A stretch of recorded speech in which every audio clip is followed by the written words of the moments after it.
માતાજી મિત્રો, સ્વાગત છે તમારું મારા નાનકડા બ્લોગની અંદર। હું છું વિષ્ણુ પરમાર, તમારો સાથીદાર અને સલાહકાર। તો આજે કઈ સલાહ બલા નહીં આલવા, આજે ખાલી એક વાત કરવાની છે, બરાબર ને? તો કેવું કે બહુ બધા લોકો, બહુ બધા આપણા સંબંધીઓ ને એવા બધા આવતા હોય છે, બરાબર, દુકાન। એની અંદર અમુક વધારે ગરીબ લોકો હોય એ પણ આવે ને મધ્યમ વર્ગના લોકો આવે ને વધારે અમીરી લોકો આવે, બરાબર ને? ક્રેડિટ વાળા માણસો આવતા હોય। તો કેવું કે જે ગરીબ ને મધ્યમ વર્ગના લોકો હોય છે એ બિચારા કેવું કે કામ કેટલા થયા, કેટલા પૈસા થાય એવું આપણને પૂછી જોવે છે। જો એમની જોડે પૈસા ના હોય, બરાબર ને, તે છતાં કોઈની જોડે નખાવડાવે, મતલબ કે પછી થોડી વાર રહીને આપી જવું એ રીતનું કહીને જાય અને આપી પણ જાય છે, બરાબર। તો જયારે બરાબર બીજા જે મોટા લોકો આવે, બરાબર, ક્રેડિટ વાળા વધારે અમીર લોકો, એ કેવું કરે, આવી ગયા, હા તો કેટલા થયા પૈસા એવું પૂછે આપણને, બરાબર ને? તો આપણે કહીએ કે ભાઈ 100 રૂપિયા થાય કે 150 રૂપિયા થાય કે 200 રૂપિયા થાય કે જે થયા હોય, બરાબર ને? તો કે આજે પેલી જોડી દુકાન વાળો છે કે ભાઈ અહીં પાસે શિવરાજપુર કે અહીં તો આટલા જ પૈસા લે છે, બરાબર ને?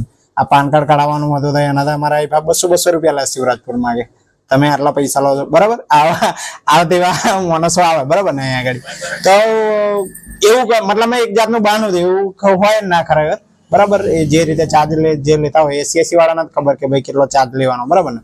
તો એવા તેવા બહાના બતાવે કે હું અહીંયા આગળ આવતેલો પૈસા લાવ્યો નહીં, આવા તેવા બહાના હોય છે પણ છૂટા નહીં, આવું તેવું કહેતા હોય, બરાબર ને? તો એ જ કહું છું કે જો કોઈને ખોટું ના લાગે, પણ કેવું કે આ રીતના કરો તો કેવું કે આખું જે મતલબ માણસ કામ કરતો હોય એનો આખો એક આત્મવિશ્વાસ તૂટી જાય, બરાબર ને?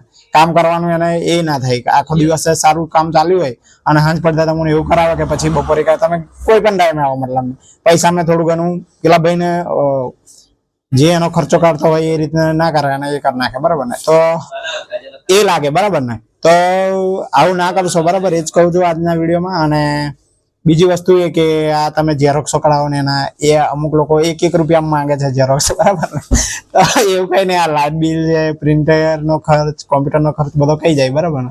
તો રૂપિયાની અંદર કાઢવું મુશ્કેલ છે, બરાબર ને? તો એ વસ્તુ નહીં થાય, એ જ કહું છું, બરાબર ને? તો કદાચ કોઈ બીજા પણ મારા એવા મિત્રો હશે જે 1 રૂપિયા કે કાઢતા હશે, બરાબર ને? તો કેવું કે થોડા જે નાના માણસો છે એમના માટે પણ વિચારું, બરાબર? અને ખાસ કરીને મોટા લોકો જે આવી રીતે પૈસામાં લોકો જોડે ગદ્દારી કરી જાય છે, બરાબર, બિચારા જોડે, તો એવું ના કરશો, એકબીજાનો બૂચ ના માર્યા કરશો। આજ કહેવાનું હતું આજના વિડીયોની અંદર। અસ્તુ જય હિન્દ, જય ભારત। જો વિડીયોમાં કોઈનું ખોટું બૂટું લાગ્યું હોય તો માફ કરજો, બસ આવજો।